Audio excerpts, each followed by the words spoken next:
Bonsoir tout le monde. Bienvenue dans cette deuxième aventure, deuxième expérience d'Embrasse ta quarantaine avec moi. Ce soir, je suis avec Ingrid Baillot, une personne qui a marqué mon parcours de maman. Alors que je retournais sur les bancs d'école après la naissance de ma fille, j'ai adoré l'entendre me parler de beaucoup de choses et je voulais qu'elle nous entretienne justement sur des sujets qui m'ont été très chers, mais que j'ai envie de revisiter aujourd'hui. Ingrid, merci d'être là. D'abord, on en a déjà parlé souvent, à quel point tu as influencé mon parcours de maman. J'ai reçu des clés, des outils de ta part qui ont transformé ma façon d'être auprès de ma grande, auprès de ma fille, qui était une babie dont j'ignorais ce que c'était. J'ignorais le terme, j'ignorais ce que c'était. Et ce qui me reste de cette expérience-là, de cette période-là, en tout cas, c'était avant la rencontre avec toi, j'étais habitée d'une grande solitude intérieure. Je me sentais très seule. J'avais de la difficulté à comprendre la relation qu'on avait ensemble qui était particulière, l'intensité de ses demandes et aussi parce qu'autour de moi, il y avait personne qui était en mesure de me guider à l'intérieur de ce processus-là. Je te rencontre, tu mets des mots sur ce que je suis en train de vivre et évidemment, j'ai cessé de le voir tout noir, j'ai cessé de me culpabiliser, de m'interroger. Et en ce moment, avec ce que je vis, avec cette transition-là que je vis vers la quarantaine, dans mon rôle de maman, dans mon rôle de maman pandémique, j'ai encore je suis retournée dans cet espace de solitude avec moi-même. Et parce que justement, je sais que tes mots ont été de sages paroles déjà par le passé, j'ai envie qu'on reparle de ça ensemble, de cet espace-là où comme femme, comme mère, on est en définition. Je suis en redéfinition, en fait, de ce rôle-là que je porte, puis encore plus dans cette circonstance-ci, dans cette transition-là de 40 ans à quarantaine. Chemin que tu as déjà marché, d'ailleurs. Oui, oui, oui. Alors voilà, j'ouvre avec ça, en fait, comme on s'en était parlé. Oui. Et je te laisse me parler un peu de ces grands passages-là, de cette grande relation-là. De la relation à l'enfant petit, tu veux dire, pour commencer? De la relation de mère, tu sais, comme moi à moi-même, tu sais, dans mon rôle de mère, dans mes espaces troubles, il y a il y a beaucoup de solitude, il y a beaucoup d'incertitude, surtout à l'heure actuelle. Et comme il y a une perte, tu sais, il y a une perte complète de réseau en ce moment, tu sais, il n'y a personne. Je ne peux pas partager la charge, à part avec mon partenaire de vie, évidemment, Oui, mais tu sais, faire garder mes enfants, impossible. oui, Partager la charge de l'école maison, impossible. Échanger avec d'autres parents en vrai, en présentiel, avec mes enfants qui jouent avec d'autres enfants, impossible. On est confinés, on est cloîtrés chez moi avec les enfants depuis plusieurs mois. Dans le fond, va-et-vient parce qu'on fait aussi l'école à la maison. Donc, oui, je suis une maman enseignante. Tu sais, oui, j'ai l'impression d'être la ressource principale de tout. On veut surtout pas qu'ils tombent malades en ce moment. Donc, on est dans la médecine alternative à fond, encore plus que jamais. On veut se préserver. Fait que je retourne à cet espace d'inconnu, d'incertitude et de solitude avec laquelle je jonglais quand j'ai mis au monde mon premier enfant. oui, oui. Avant de me parler, donc, dans cet espace-là. Exactement, avant de te parler. Ah oui, oui, c'est tellement pas normal ce qu'on vit pour le moment. C'est cette espèce de séparation en toutes petites unités. C'est un peu comme si on prenait un corps humain et qu'on tranchait tous les petits morceaux en disant la cellule est la base du corps humain. Alors que c'est la cellule en relation avec toutes ses voisines qui est la base du corps humain. C'est les échanges entre le corps humain, c'est d'une ingénierie au niveau des échanges, au niveau électrique, au niveau subtil, au niveau cellulaire, hormonal. Enfin, et si on prend le corps social, c'est la même chose. On dit que la famille est la cellule de base. Ben oui, justement, mais une cellule, c'est fait pour communiquer, pour parler avec d'autres. Il n'y a pas de corps social sans échange. Et comme bon, si on regarde comment fonctionne un bébé humain pour repartir de lui, hein, parce qu'il y a plusieurs façons de faire de l'archéologie. Hein. Il y a une façon la plus simple à laquelle personne ne pense, c'est regarder comment fonctionne le bébé. Qu'est-ce qu'ils veulent? Être en relation, être proche, être porté. Qu'est-ce qu'ils veulent? C'est être regardés, qu'on leur parle. Ils vont parler parce qu'on leur a parlé. Ils vont se tenir parce qu'on les a tenus. Ils vont marcher parce qu'on les encourage à le faire. Ils vont regarder parce qu'on les regarde. Tu vois, on devient humain parmi les autres humains. Voilà. Et donc, si sur la planète Terre, une classe de primates tout à coup tout à coup, j'en sais rien, hein, mais a pu émerger dans l'ordre des primates, c'est bien parce que, je veux dire, dans l'ordre des primates, avec un bébé aussi vulnérable. Et une stratégie parentale qui est à l'extrême inverse des poissons. Hein. Les poissons, ils te pondent 5000 œufs, on met la laitance dessus, on insémine, puis après, tirez votre plan, quoi. Débrouillez-vous. Donc, on en fait beaucoup, il va en survivre quelques-uns. Tandis que l'espèce humaine, dans sa stratégie de reproduction, elle est à l'autre extrême, on en fait peu. Hein, pour ce qu'on sait du pré-néolithique, donc avant la sédentarisation, l'agriculture et la surhiérarchisation de la société humaine, dont on pourra reparler tantôt, si ça se trouve, on avait quand même un espacement de naissance d'au moins 3 ans. Ça, on a pu quand même évaluer avec, enfin, je ne vais pas citer mes sources ici parce que j'ai pas. Enfin bon, on a pu évaluer ça, notamment la durée de l'allaitement. Donc, ce qu'on appelle, nous, un allaitement long est un allaitement non écourté. J'aime beaucoup l'expression. Et donc, ces bébés-là avaient toute l'attention de leur mère, mais la mère, elle n'était pas seule. Donc, ce qu'il faut réaliser, c'est que pour avoir une stratégie parentale aussi investie, avec des enfants aussi rares, et une espèce qui a quand même tenu sur des millions d'années, parce que le boom démographique chez les sapiens, ça date de la sédentarité, pas avant. On était quand même une espèce à reproduction très lente. C'est bien qu'il y a eu des mères en face qui étaient très investies, mais ce qu'on oublie, c'est qu'il y avait derrière toujours un tribu, un clan, un village. Donc, une mère n'était jamais seule. Et elle était toujours entourée, donc je veux dire, pour assurer son approvisionnement, s'occuper des autres enfants, parce que de 3-4 ans, quand l'aîné a 3-4 ans, ben, il commence à se mélanger avec les autres enfants, des activités entre enfants. Un enfant passe d'un adulte à l'autre, il n'y a pas d'école, hein, donc c'est l'école à la caverne, hein, forcément. Enfin, la caverne, on se comprend. J'adore l'expression l'école à la caverne, j'adore ça. Oui. On est là, c'est chez moi, tu décris chez moi l'école à la caverne, c'est ça. Oui, sauf que toi, tu es seul, tu n'as pas une tribu autour de toi. Non, exact. Vous êtes une unité familiale, tu vois, et l'unité familiale a toujours été dans. Alors, on pense bien qu'il y avait des couples, hein. Ça, on a une conjonction de couples, bon, peut-être pas qui fêtaient leurs 50 ans de mariage, de toute façon, ils ne comptaient pas comme nous, mais je veux dire qu'il y avait quand même une notion de vie de couple et d'engagement. Mais je veux dire, autour d'une femme qui avait un bébé, il y avait les autres femmes du clan, et de toute façon, tout le monde était concerné par l'enfant. À partir du moment où un bébé est rare, ben, il est cher, on dit.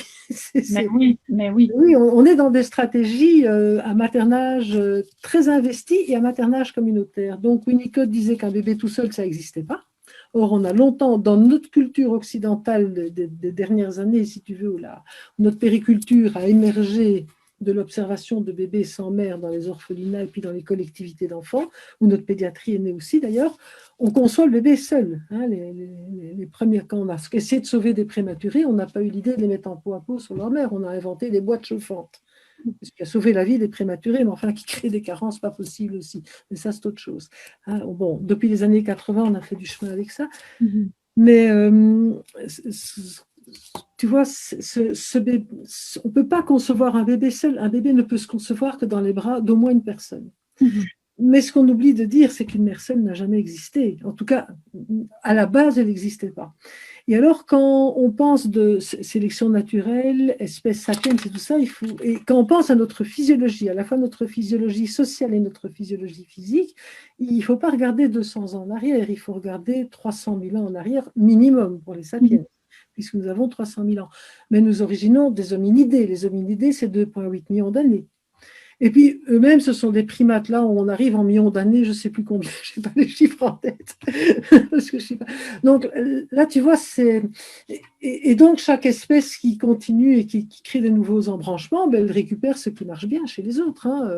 L'évolution, elle ne réinvente pas la roue à chaque fois. Donc, de la prolactine, de l'ocytocine, des endorphines, de la dopamine quand on sent l'odeur de notre bébé, les câlins, les hugs, les bébés tout proches. Enfin, si on regarde des photos de primates, on n'a rien inventé, quoi. Tu vois, et donc, c'est pas pour rien qu'une espèce aussi sociale, aussi intelligente, aussi créative a émergé de cet ordre-là. On n'est pas des poissons, on n'est pas des reptiles, on est des animaux à sang chaud, extrêmement sociaux, avec une tendance à l'hiérarchie. Hein. Tous les primates ont tendance à la hiérarchie, plus ou moins agressif. Mais ce qui a changé, c'est la sédentarisation qui a amené beaucoup de progrès techniques, mais qui a commencé à créer des problèmes. Parce qu'à partir du moment où tu es sédentaire, tu peux accumuler des biens.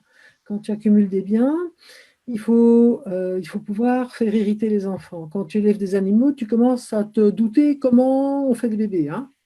Non, mais enfin, il y a encore des cultures où, enfin, nous croyons occidentaux, je ne suis pas sûre qu'ils soient si naïfs que ça, enfin, on croyait que dans le temps, ils ne faisaient pas de lien entre la relation sexuelle et la grossesse.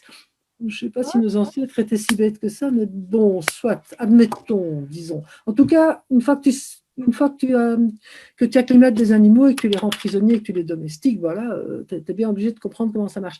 Donc, si tu veux, on va commencer alors à vouloir faire hériter les biens. Donc, les femmes vont devenir objets de surveillance, puisque c'est d'elles d'où viennent les bébés et qu'il faudra bien faire hériter dans les familles. Et puis, à partir du moment où on doit défendre des territoires et étendre les territoires, ben, il faut commencer à créer des armées. Et là, on va avoir un tas de distorsions qui vont s'installer, notamment entre hommes et femmes, dans un rapport de dominance que certains disent qui est fondamental à notre âge, je n'en crois rien. Mais ce qui est certain, c'est que nous, comme société occidentale, les sociétés antiques dont nous émergeons, dont nous héritons, si tu veux, ce sont des sociétés très, très hiérarchisées, comme les Romains, les Grecs, les Égyptiens tardifs, et où la femme, je parle de l'Égypte, pas l'Égypte vraiment très ancienne, hein, parce que là, je ne sais pas trop, mais l'Égypte récente, enfin l'Égypte antique, mais récente, bon... En tout cas, les Romains et les Grecs, ça c'est certain, les femmes ne valaient pas grand-chose. Leur vie ne leur appartient pas, leur corps non plus, leurs enfants non plus. C'est de la monnaie d'échange et c'est ce qu'on va voir dans toute la société occidentale. Hein, bon, alors l'Église, le christianisme va un petit peu adoucir le truc en exigeant par exemple le sacrement du mariage où il faudra que la femme donne son consentement, mais tout le monde va trouver des moyens de contourner, notamment, même dans la noblesse, hein, et surtout dans la noblesse, puisque les femmes deviennent des pions sur un échiquier politique. Donc, elles doivent faire un ou deux héritiers, et puis elles ne sont pas très motivées pour s'en occuper. Hein, donc, on voit bien qu'il y a eu, bon, à part quelques exceptions, notamment après Jean-Jacques Rousseau, après quelques exceptions, bon, le beau modèle, c'est j'ai de l'argent, donc je me paye des nourrices et je ne m'en occupe pas. Si tu veux, c'était pas... Tu n'as aucune motivation. Bon, mais enfin, c'est là où moi, elles avaient de la communauté autour d'elles. Et ce que je trouve remarquable dans l'histoire, c'est que le sens de l'empathie n'est pas disparu avec tout ça. On a gardé un cerveau empathique, on a gardé des capacités. Comme quoi, c'est fort quand même l'empathie, quand tu vois qu'elle a résisté à l'ère industrielle et qu'elle résiste à la pandémie de Covid et d'explosion.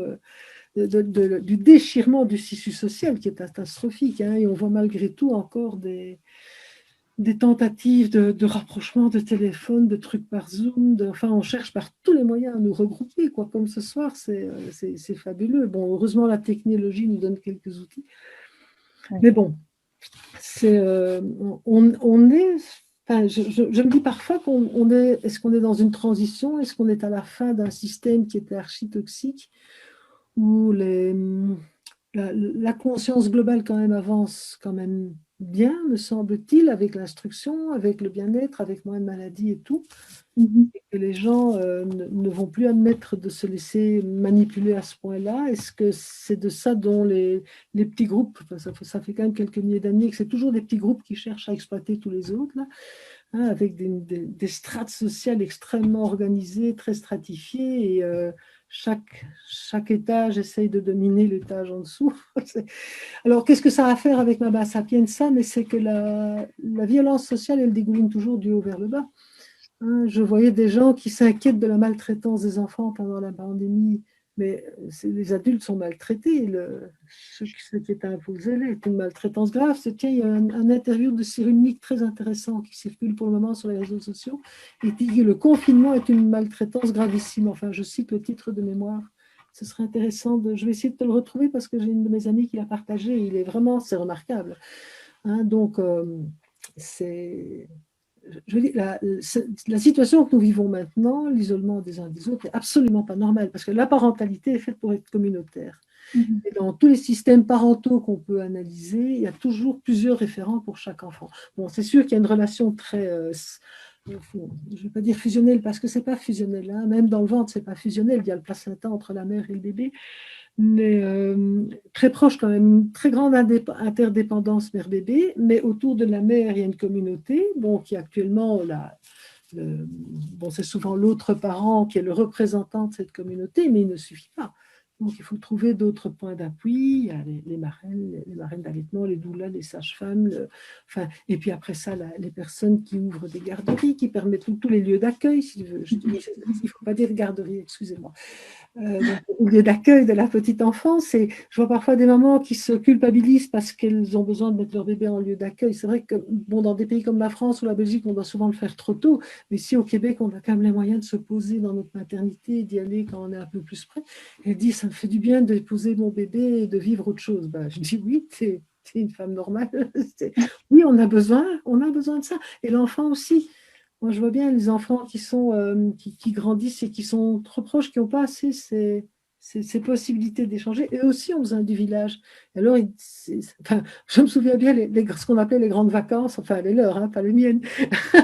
Fin août, là, ils étaient agressifs et collants entre eux et avec moi. Ouais. Et là, je me dis, vivement la rentrée. Hein. Mais là, tu vois, ça, j'observe ça.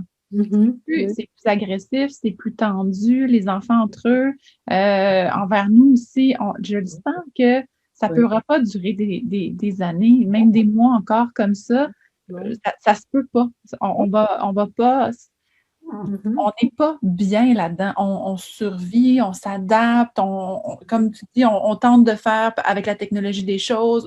Les enfants, ils se parlent, eux autres aussi, avec les cousins et cousines. Bon, on essaie de pallier à une situation, mais ça peut pas être comme ça pendant des années, des mois. Je veux dire, c'est extrêmement souffrant pour eux, puis c'est extrêmement souffrant pour moi aussi, mais pour nous, pour les parents, tu sais. Oui, Je ne suis pas la seule essoufflée au Québec ou sur la planète en ce moment. Là. Non, c'est... je me dis, c'est... Il y a un truc que tu as dit sur lequel je veux revenir. Des mamans qui se sentent mal à l'idée de mettre leur enfant dans un CPE, mais qui au final réalisent oh, ça me fait du bien. Et ça me ramène à cette difficulté de me faire de l'espace dans mon multirôle d'individu, de personne. Ouais. C'est comme si les besoins des enfants, tout ça, j'ai énormément de difficultés à trouver l'équilibre là-dedans, puis à me faire de la place pour moi comme professionnelle, pour moi comme personne individuelle. C'est un défi qui est récurrent, puis c'est quelque chose dont on parle souvent avec d'autres personnes, avec d'autres mamans. On a cette espèce de défaut de fabrication d'avoir de la difficulté à se faire de la place, ce sentiment de culpabilité quand on met un peu de côté les enfants pour soi, pour étudier, pour travailler. Oui. Alors, tu vois, un enfant, ça peut avoir 2 jours, 2 mois, 2 ans, 12 ans ou 22 ans. Exactement. On ne peut pas tous les mettre dans le même cas. Et c'est sûr qu'au départ, ils ont besoin d'une quantité et d'une cohérence dans les interactions avec la première figure d'attachement, pour parler, mais qui est la mère en général, surtout quand il y a allaitement. Tu vois, donc ça va être la mère. Et puis après, comme la mère a des relations significatives autour d'eux, l'autre parent, comme on dit pour un terme générique, le papa ou une grand-mère, parce qu'il y a des mamans monoparentales pour qui il va y avoir assez rapidement une autre personne. Mais c'est pas qu'on lui prend l'enfant, c'est qu'elle a confiance, donc elle confie. C'est un mouvement qui part de la mère et qu'elle confie. Et puis qu'elle réalise que dans cette confiance de l'enfant, je te confie avec confiance mon enfant, elle retrouve un espace de respiration et d'oxygène. Et c'est normal, parce que si notre espèce a pu émerger avec un cerveau aussi immature pour le tout petit, qui doit naître dans un état de dépendance très important, c'est bien parce qu'il y avait autour de la mère des alloparents.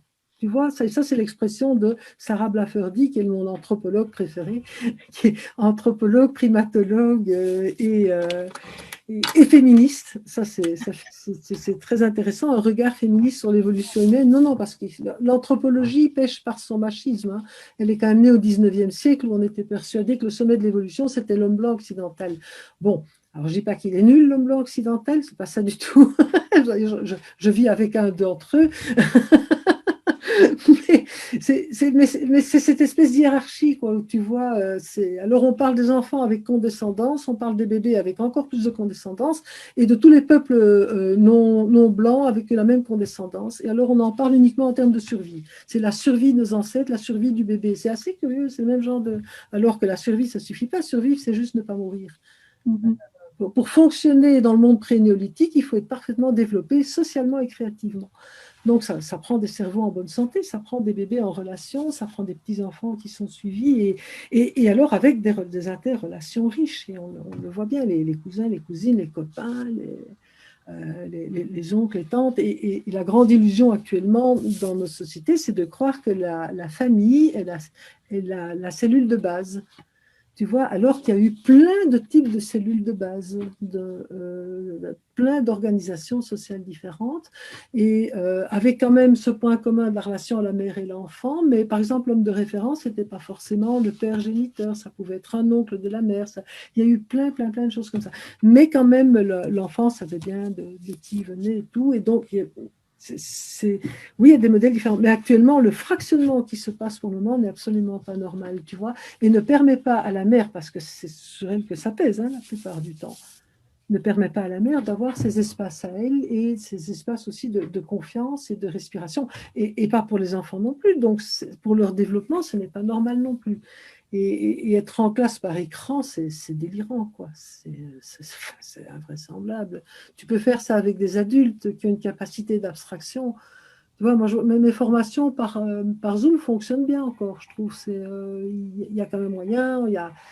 Mais les adultes ont une capacité d'abstraction. Un enfant a besoin de toucher, de toucher le papier, de voir le professeur, de dire bonjour au professeur, de se confronter aux copains de classe pendant sur la cour de récréation, de courir avec eux. Ça passe par le corps, absolument. Oui, ça passe par le corps. Par le corps, oui, oui. Ah oui, oui. Les relations avec les grands-parents, ça passe par le corps. D'ailleurs, quels sont les vieux qui meurent le plus? C'est ceux qui sont enfermés dans leur chambre, hein. Oui, mais oui. Ils meurent comme des mouches. Alors, ils ont un bain par semaine, c'est chouette, hein. Comment veux-tu? Non, non, mais je suis mais dégoûtée par le cynisme, hein, c'est incroyable. Enfin, et alors ici dans les CHSLD, on leur donne plus de vitamine D depuis le début de la pandémie, alors que tous les experts disent que. Enfin bon, je vais arrêter sur ce sujet-là parce que j'ai trop de colère. Tu vois, mais ça aussi, ça révèle aussi un fait qu'on a saucissonné tout par classe d'âge, et ça, ce n'est pas normal non plus. Et par le cynisme, hein, c'est incroyable. Enfin, et alors ici dans les CHSLD, on leur donne plus de vitamine D depuis le début de la pandémie, alors que tous les experts disent que. Enfin bon, je vais arrêter sur ce sujet-là parce que j'ai trop de colère.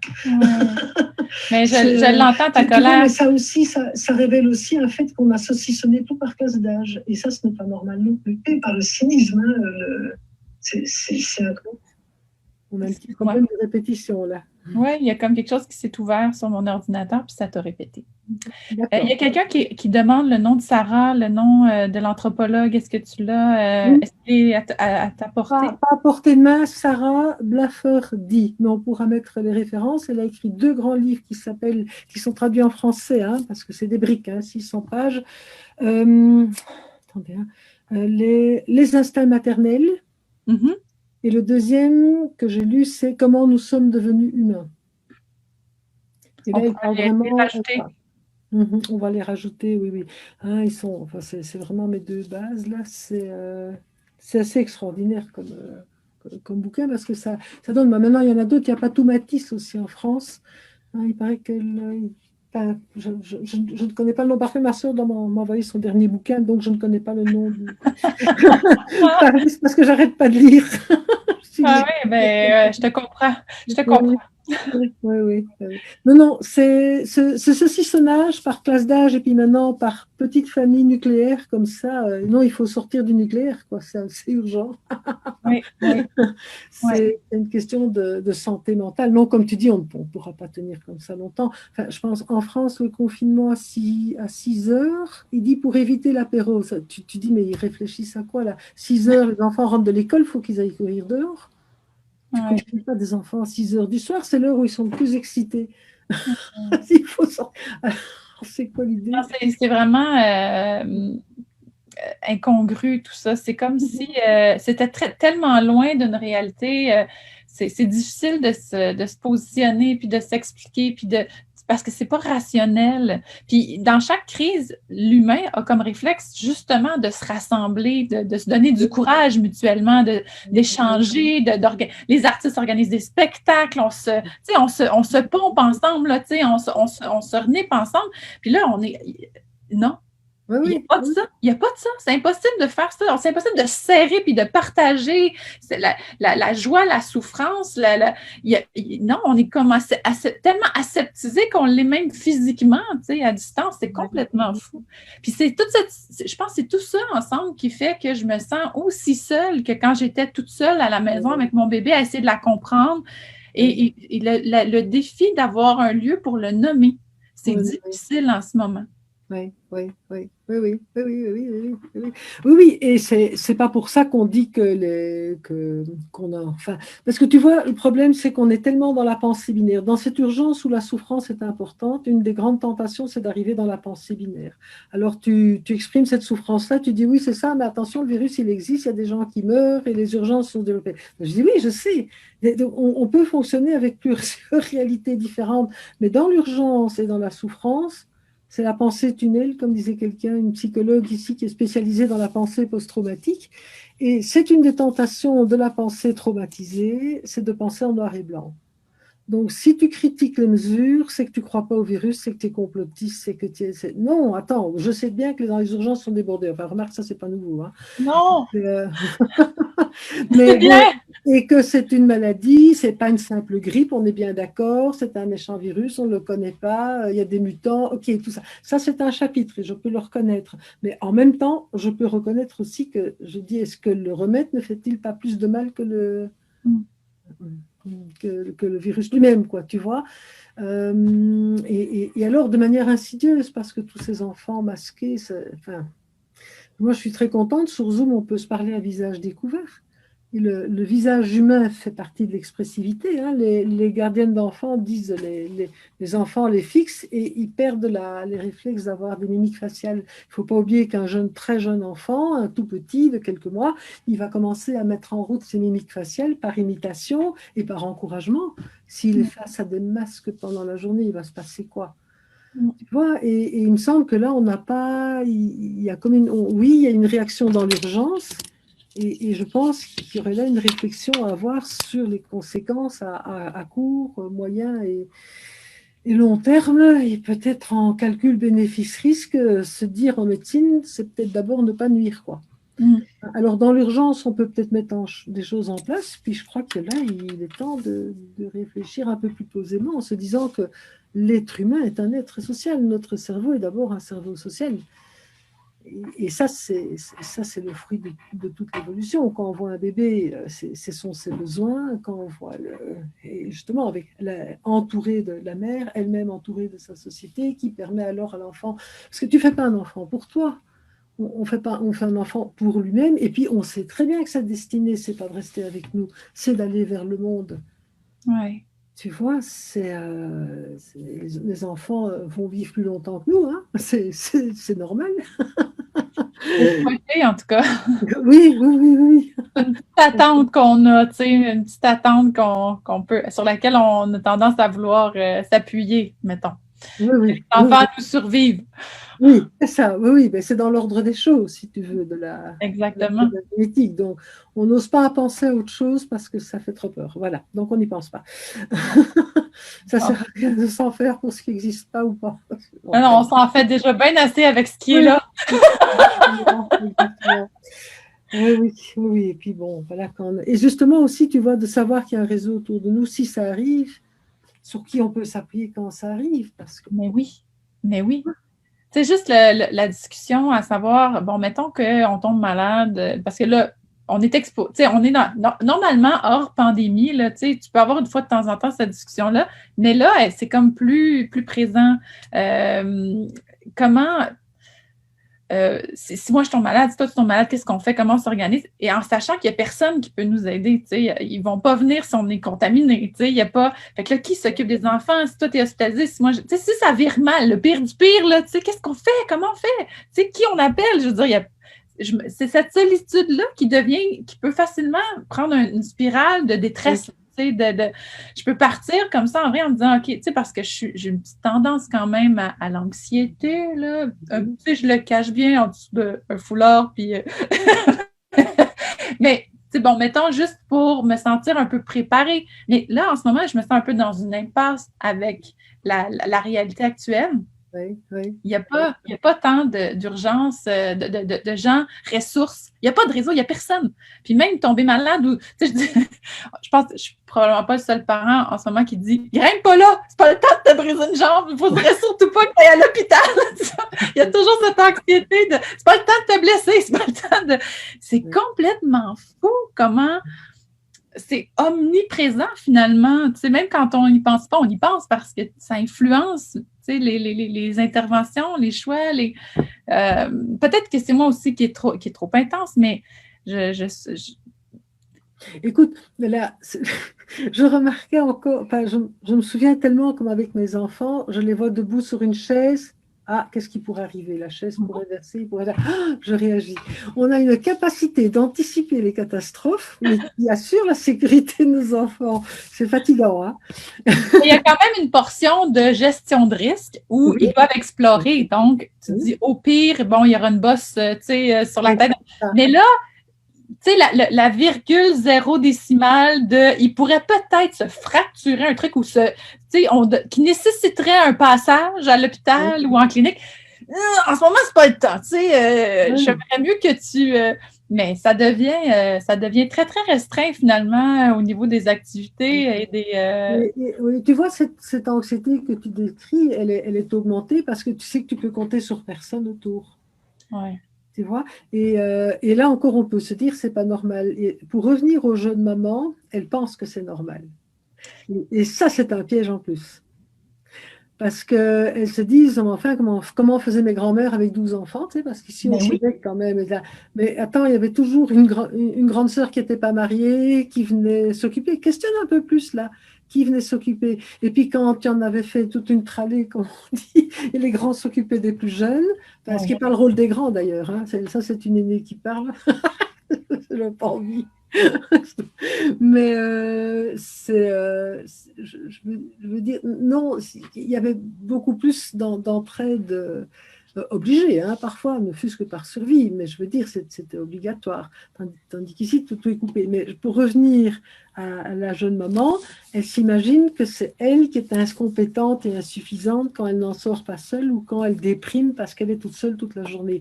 Et ça, notamment chez les jeunes professionnels qui ont une vie intense jusque-là, qui ont leur premier bébé dans la trentaine, elles se rendent compte que pour avoir une vie sociale, elles doivent confier leur bébé. Ou doivent se séparer de leur bébé. Et alors, confier et se séparer, c'est deux choses différentes. Se séparer, c'est toujours quand c'est trop tôt. Séparer, c'est couper, quoi. Ouais. Et ça, ce dilemme-là, qui est toxique, hein, n'existait pas quand on vivait en tribu. Alors, je ne dis pas qu'on va revivre en commune, etc., parce que nous avons quand même perdu pas mal de compétences sociales à gérer les conflits, à être plus empathique. On doit retrouver pas mal de compétences sociales avant de pouvoir y arriver. Hein, et ça prend des gens très, très outillés pour vivre, ne fût-ce qu'en couple. Oui. Hein, pour vivre en équipe. les oui. équipes de travail. De plus en plus, les gens qui travaillent en ressources humaines doivent apprendre à gérer les équipes de travail, à créer de la communication, à s'exprimer proprement, à faire les ajustements sans faire de reproches sur la personne.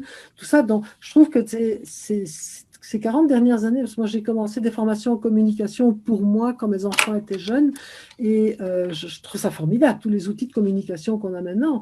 Mais en fait, on retrouve des compétences grâce aux outils, aux enseignements, on retrouve des compétences que nos ancêtres devaient avoir, parce que vivre à 25, 35, parfois dans le froid, dans le chaud, avec tous les dangers, dans la nature, la vraie, hein, pas le parc public du coin.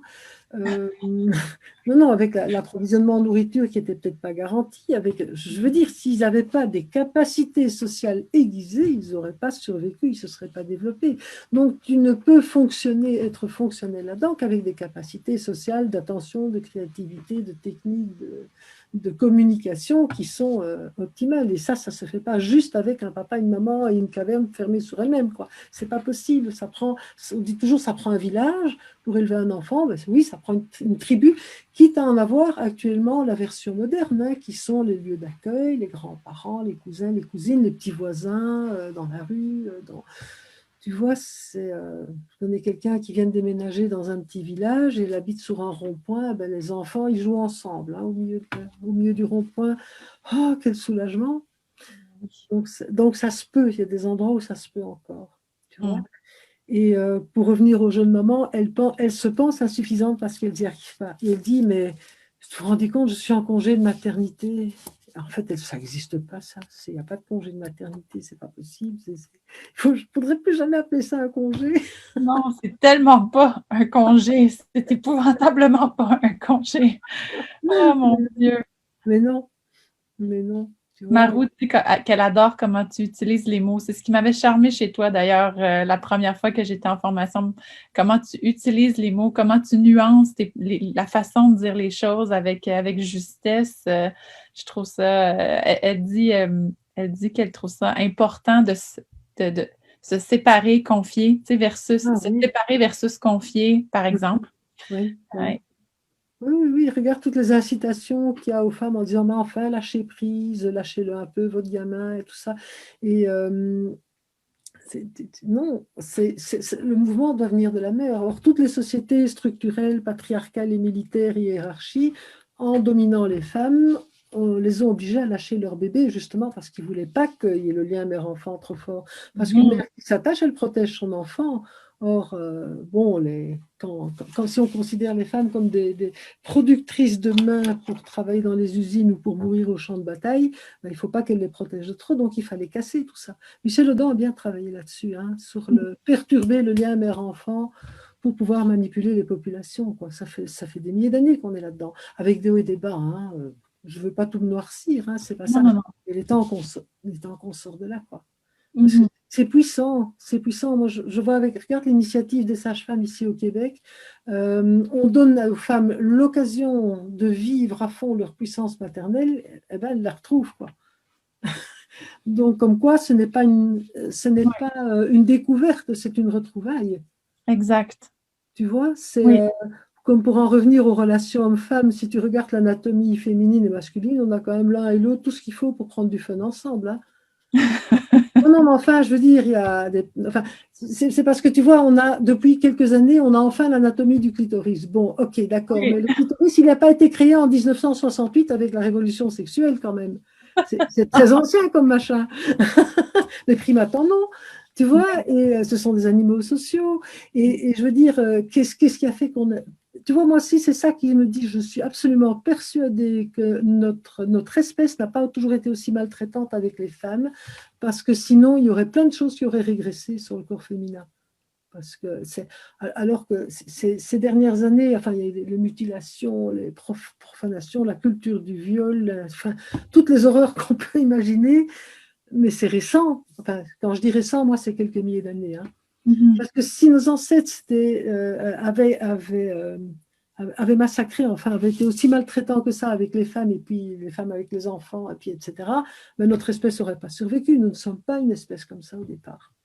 Mm. Tu vois, et puis dans les espèces très hiérarchiques, on n'a pas intérêt à ce que les gens développent le langage. Or, notre cerveau est fait pour le langage et pour la socialisation. Donc, ça veut dire qu'au départ, on ne fonctionnait pas en hiérarchie avec quelques-uns qui veulent que tous les autres se taisent, hein. Mhm. Tu vois, Ouais.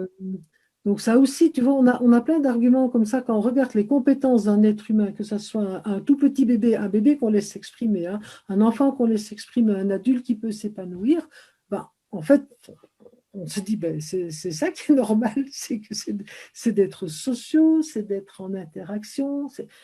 Moi, je suis formatrice que parce qu'il y a des gens qui demandent mes formations. Mhm. Tu comprends? Sinon, je ne suis pas formatrice. Oui. Il y a des doulas que parce qu'il y a des parents qui demandent. On est parents que parce qu'il y a des enfants qui nous font confiance. Oui. Tu vois, Quand tu- oui, Excuse-moi, vas-y, termine. Non, mais oui, termine. c'est tout l'épanouissement de nos potentiels se font en relation avec d'autres. Et ce fractionnement actuel qui ne peut pas continuer, enfin, on ne peut pas continuer, ce n'est pas humain. Ce Mhm. n'est pas humain. Quand tu dis, tu sais, un bébé qu'on laisse s'exprimer, un enfant qu'on laisse s'exprimer, un adulte qui a le droit de s'épanouir, puis là, ça résonne fort parce que j'ai l'impression qu'en ce moment, s'exprimer, c'est risqué, c'est être stigmatisé, il y a pas beaucoup d'ouverture au dialogue quand tu dis on est dans la pensée binaire, puis qu'on est, c'est comme si, puis là, tu sais, on trouve que tu manies bien les mots, mais c'est tout un art d'être capable de nommer avec justesse sa pensée Oui, pour que l'autre la reçoive le plus près possible de ce qu'on tente d'exprimer. oui, oui, oui. Puis là, on est rapidement dans le jugement, dans l'interprétation, dans la présomption aussi de ce qui est en train d'être dit, sans nécessairement être dans la réelle écoute, l'écoute empathique, tu sais, qui permet de vraiment prendre le temps de sentir l'autre sans vouloir j'ai juste le mot écraser, mais c'est pas tout à fait ça que je veux dire. C'est que tu sais, si je tente d'exprimer quelque chose puis c'est un défi pour moi, si l'autre à ce moment-là pense à sa réponse alors que j'ai pas terminé, c'est qu'on est, tu sais, il est tout seul dans sa communication, puis je me retrouve laissée à moi-même dans ma communication aussi. Il n'y a pas de communication. Non, puis en ce moment, je trouve qu'on est beaucoup là-dessus on est tellement divisé dans tout ce qui se passe Oui. que c'est extrêmement difficile de s'exprimer puis parce que là on se dit bon ça peut pas durer des mois, ça peut pas durer des années, mais comment je vais réussir à mettre en place ce qui doit l'être pour que je puisse aller mieux, que mes enfants puissent aller mieux et que les familles comme nous, eux aussi, puis comment j'ai pas de réponse à ça, tu sais, Mhm. parce que c'est pas moi qui décide. Je suis pas, je peux pas sortir de chez moi puis dire OK, c'est ça, c'est moi, j'ai décidé, c'est terminé, là, on va vivre notre vie, là, ça suffit, là, on a donné, puis comme on ferait pour d'autres choses, tu sais. Là, c'est ça, c'est pas moi qui décide. Alors, j'ai peur. Oui, oui, oui, c'est ça, c'est la peur. Il y a Oui. la peur, ou bien il y a la peur du virus, ou bien la peur du policier, de l'amende, ou bien les deux à la fois. Mais la peur, et la peur réduit la pensée, tu vois, et ça devient, alors du coup, on doit surveiller ce qu'on dit avec certaines personnes sur certains endroits, et même le simple fait de se poser une question, c'est le simple fait d'oser dans une pensée multiple, de se dire, tiens, oui, il y a un virus, oui, mais est-ce que les gouvernements n'en profitent pas pour mettre en place des moyens de surveillance qui ne sont pas si démocratiques que ça? Est-ce qu'il n'y a pas d'autres choses qui se passent en même temps? Alors là, tu as le Dans mot. la peur, on est dans la peur, peu importe. Peu importe à quoi on adhère, finalement, il y a un fond. Et alors, ça, c'est. Bon, moi, je me suis déjà pris l'insulte quelques fois, complotiste. Et tu crois, alors là, si tu es complotiste, tu crois à la Terre plate, aux extraterrestres, enfin, un tas de conneries. Et alors, tu vois, tu es dans un clan ou dans un autre. Et alors là aussi, c'est l'exclusion. Et l'exclusion, le rejet, c'est terrible pour l'être humain, parce qu'on n'est pas fait pour ça. On est fait pour être en relation. Et ça, c'est extrêmement toxique. Tu vois, sur le plan psychique, c'est très toxique. Ouais. Donc voilà, quelles sont les marges de manœuvre qui sont possibles actuellement. Euh, les marges de pensée aussi, la pensée pour s'autoriser à penser, s'autoriser de la pensée multiple, Se dire oui, il y a ça et en même temps. C'est pas ou bien, c'est il y a ça et en même temps, je me pose des questions sur et en même temps, je me pose des questions. C'est le en même temps. Qu'est-ce qu'il y a d'autre? Oui, évidemment, les moyens technologiques nous permettent, comme toi et moi, d'avoir une discussion avec une tasse de thé et plein de spectateurs qu'on ne voit pas, ce qui m'aide à me concentrer. Mais, comment dire, pour revenir à ta question avec tes enfants, pour toi, pour aller mieux, voilà. Qu'est-ce que, par exemple, bon, nous, à Noël, on s'est réunis dans des parcs, par exemple. Tu vois, on s'est réunis au parc avec toutes les grosses mitaines. Alors, non, on n'avait pas de masque, mais comme on avait des cagoules jusque-là, je pense qu'on a. Et alors, c'était très drôle parce qu'on a mis tous les cadeaux de Noël.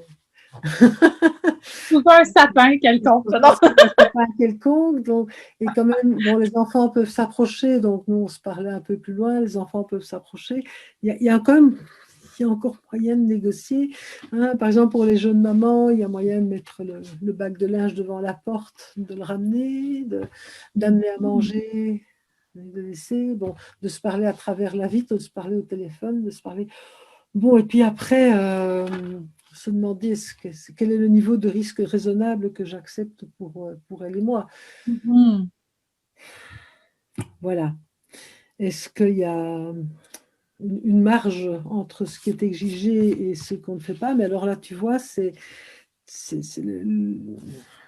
suis très mal à l'aise de parler de ça parce qu'il y a un discours culpabilisant qui dit que c'est parce qu'on n'obéit pas strictement au régime sanitaire qu'il y a autant de morts. Mais je n'ai pas envie de m'embarquer là-dedans parce que c'est très dangereux d'aller plus loin.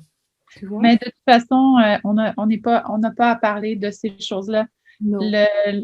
L'échange qu'on a, nous, présentement, tu sais, moi, mon besoin à la base, c'était tu sais, déjà en disant, j'ai le droit de penser.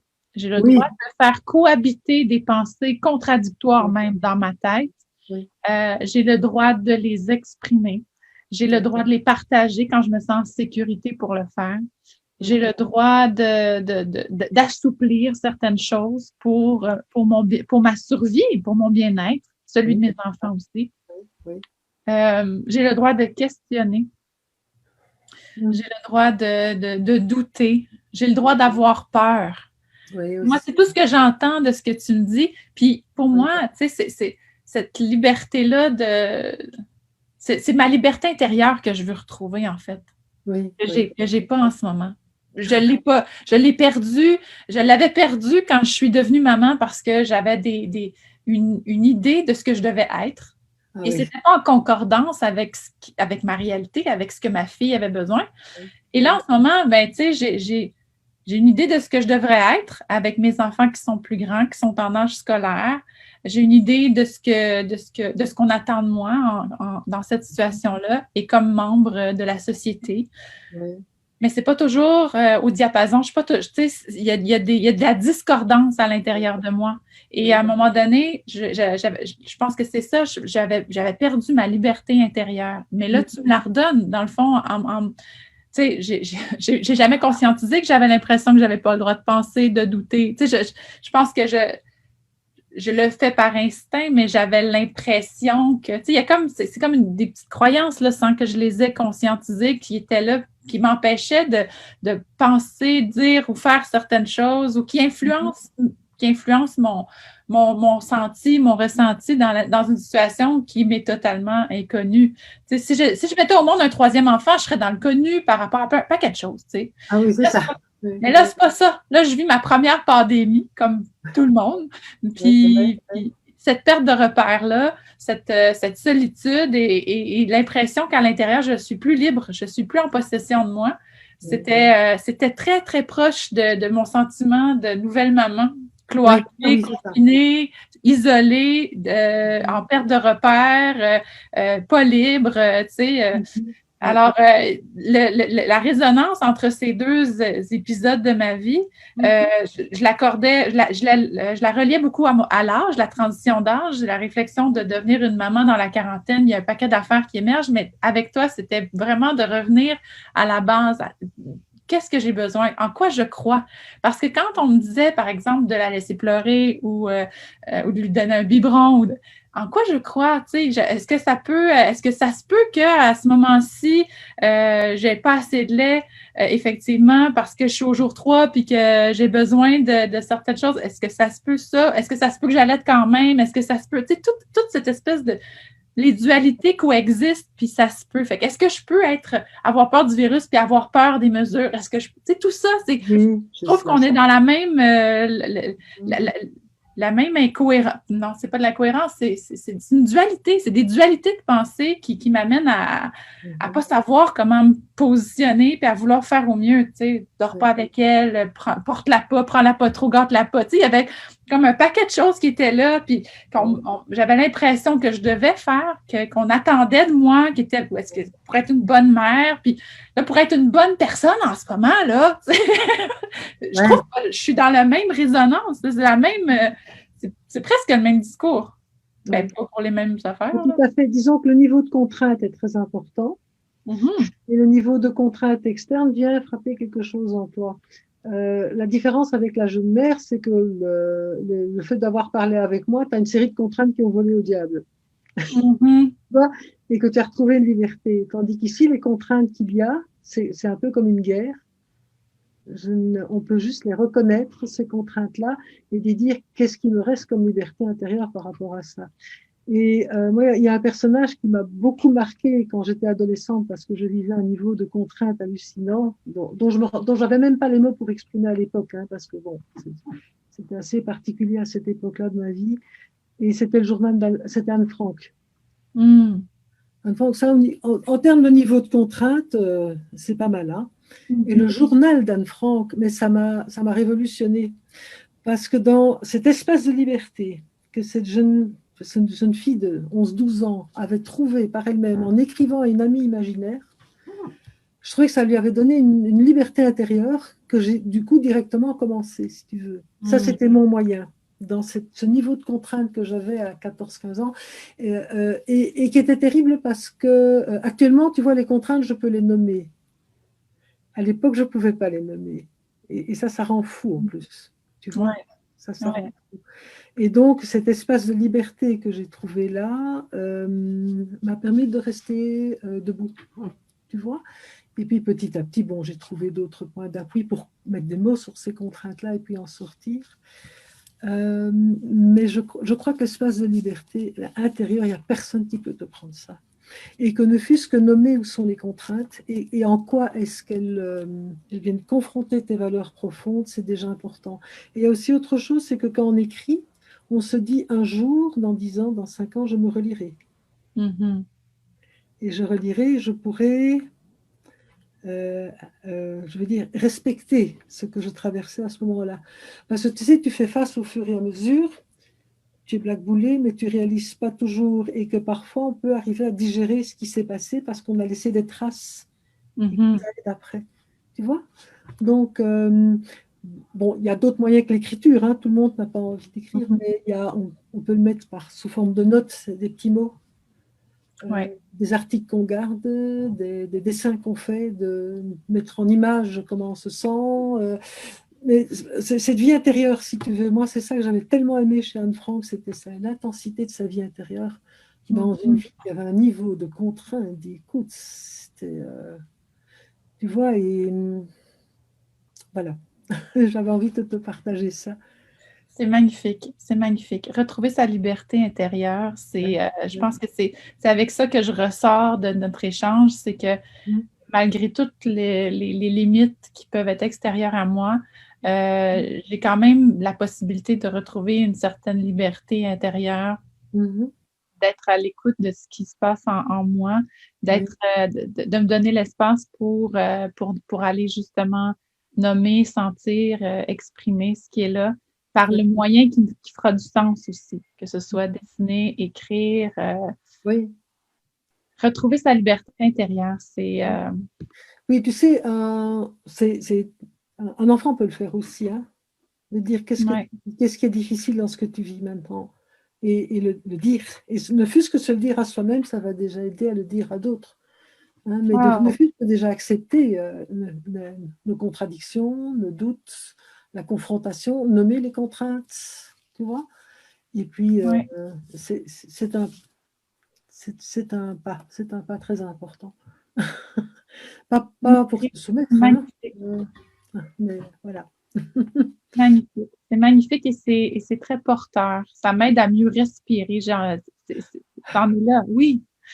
Ouais. Je me sens libérée à l'intérieur de moi. Je me sens libérée d'un poids, d'une pression, tu sais, Ouais. je me sentais serrée dans mon corps.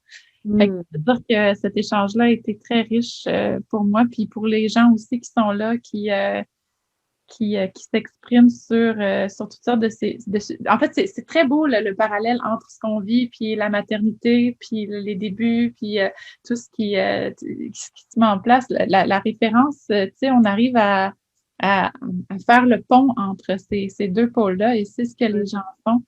Fait que parce que ton livre sur le 4e trimestre a tellement résonné en moi, il y a toute l'aspect anthropologique qui est traité, toute la compréhension de ce que le bébé humain vit dans Ouais. son atterrissage. Ouais. Je vous encourage à aller lire ce livre parce que pour moi, c'est vraiment une référence que je donne. Oui, exactement. Merci.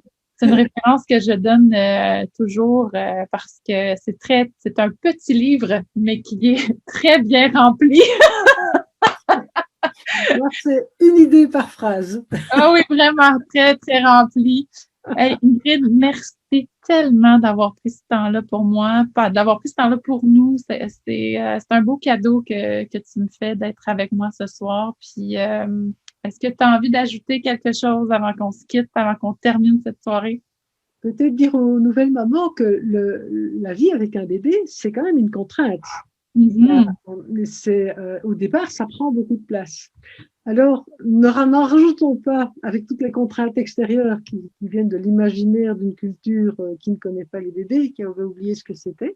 Mm-hmm. C'est peut-être la faiblesse avec le parallèle avec ce qu'on vit maintenant, c'est qu'actuellement, il y a des contraintes qui viennent de l'extérieur et qui sont un peu plus difficiles à négocier.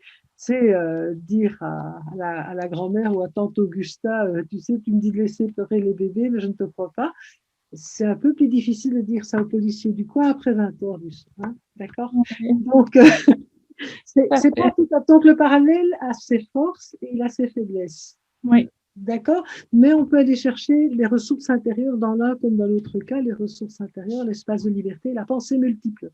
Mm-hmm. La coexistence de pensées paradoxales aussi. Tu vois, de pouvoir admettre ça ensemble. Quitte à pouvoir simplement les dire et puis les laisser mûrir. Mm-hmm. Et puis, dans des espaces de bienveillance, comme tu peux créer, c'est magnifique, j'aime beaucoup comment tu animes, merci, de pouvoir ne fût-ce que le dire et le constater ensemble. Mm. Voilà. Merci. Merci Annick, merci à toi. Merci à tout le monde qui a été là ce soir. J'espère que vous avez passé un bon moment. On se retrouve mercredi prochain pour un autre échange enrichissant. J'en suis certaine parce que je choisis avec beaucoup d'affection les gens qui viennent passer une heure avec nous. Donc, je vous envoie plein de bisous. Merci Ingrid et à la semaine prochaine. Oui. Au revoir Annick. Au revoir.